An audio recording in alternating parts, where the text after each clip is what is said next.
Jenny, yan asawa mo. Kailangan kami. Wala pa nga po, sir. Kanina ko pa din po hinahanap actually. Sabi ni Ma'am Elsa, wala din daw po doon sa KTV. Baka inutusan siya, no? Ay, hindi nga daw po Hindi? Oo, kasi hinahanap din siya actually ni Ma'am Elsa. Hindi naman daw po nagre-reply sa mga text niya. Naku, baka may milagro ginagawa asawa mo, ha? Oh, G, you're such an intrigera. Hindi gagawin ni Patrick yun, ano? Takot lang nandun. Pepino, my friend. Oo. Ano ba talaga lakad mo? May bibiling kaming controller. Alam mo, kung hindi ko lang kailangan ihatid si Mara sa bahay, ako na lang sasama sa'yo. Naku, alam mo, mukha namang mag-overtime kami. So, sige, samahan mo na lang muna si Sir Pepito. Talaga? Hindi naman pala eh. Oh, come on. Let's go and get your controller. Ano naman alam mo sa mga controller na ganyan? Wala. Hindi ako katulad ni Patrick na marami siyang alam doon. Pero, I can go as your best friend. Sige na nga, andyan ka na. Alright. So, pagka tumawag o nag-text sa'yo si Patrick, sabihan mo na lang. Sige, sir. Let's use my car. Ako na magmamaneho. Talaga? Sige, sige. Sige. At saka, i-full tank mo na ako, ha? Pipito, my friend. Alam mo, okay kang kasama. Si Janice ay kumain dito eh. Suwang-suwa na sa hotdog. Gusto mo bang pag-usapan natin si Janice? Alam mo, mabuti ka pa eh. Tinatanong mo kung ano yung gusto natin pag-usapan. Pero si Janice, nako, ang laging sinasabi, puro problema, problema, problema. Anong klaseng problema?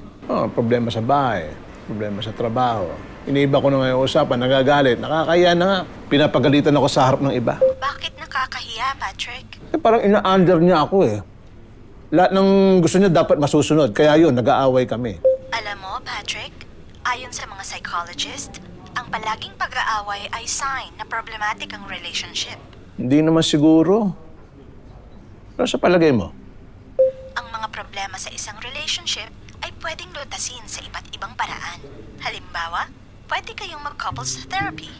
Naku, hindi obra yan. Ayaw ni Janice na may ibang tao nakakalam ng problema namin. Tama pala ang sabi mo na si Janice ang palaging nasusunod. Okay lang ba ito sa'yo? Si Pitts, may lakad kami. Ewan ko sa'yo. Mali sila ni Mang Tommy. Yeah, Sir Pepito has been waiting for you. Huh? Kasi naman, saan ka ba galing? Kanina pa text ng text sa'yo, hindi ka malang sumasagot. Hindi, may kausap lang ako. Oh, Babae. Huwag kang sasabat sa usapan namin mag-asawa, ha? Babae. Alam ko na sino kausap mo. Si Cherry Pie, di ba? Ikaw ba kausap niya, Cherry Pie? Hi! Ikaw ba si Janice? Kung ganon, oo. Ako nga ang kausap ng asawa mo. Wala namang masama dun eh. Di ba wala namang masama sa pinag-usapan natin? Oo, pinag-uusapan lang namin ng problema sa relationship ninyo. May problema kaming mag-asawa. Oo, pakiramdam kasi ni Patrick na ina-under mo siya at laging ikaw ang nasusunod. Kaya humingi siya ng payo sa akin. Humingi ng payo tungkol sa problema naming mag-asawa. Ano namang pinayo mo, Cherry Pie? Ang payo ko, dapat hiwalayan ka na niya. Be! Sorry. Be! Besh! Be! Be!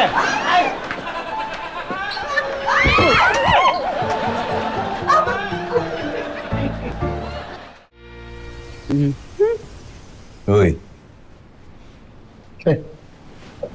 Litsa. Hindi ko muna ako nakitulog, ha? Kasi hindi ako pinapasok ni Janice sa bahay. alam namin, tumawag si Mara kay Tommy, kinuwento yung nangyari sa inyo kahapon. Ikaw naman kasi, may problema kayo na asawa mo. Humingi ka ng tulong sa AI. Gusto ko magpatulong sa AI. Usap kami, doon na punta yung usapan, Ba't hindi kasi kinausap mo ng maayos si Janice? Dinerecho mo sana. Hindi kasi, ang sarap kausap ni Cherry Pie, Ba't kami rin naman hindi kasi, ngayon ako nakakilala ng babae na hindi lagi kinakampihan si Janice. Hindi babae. Boses babae lang yun, pero computer yun, ha? Tatawagan mo na si Janice. Hindi, hingi muna ako ng advice kay Cherry Pie.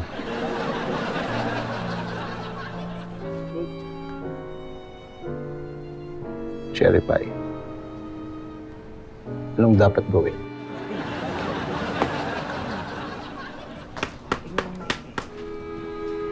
Janice.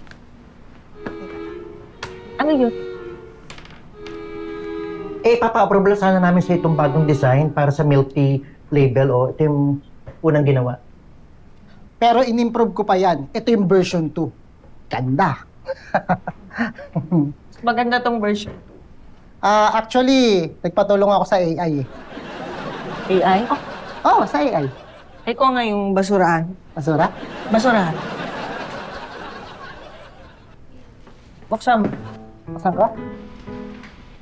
Ay! Bakit?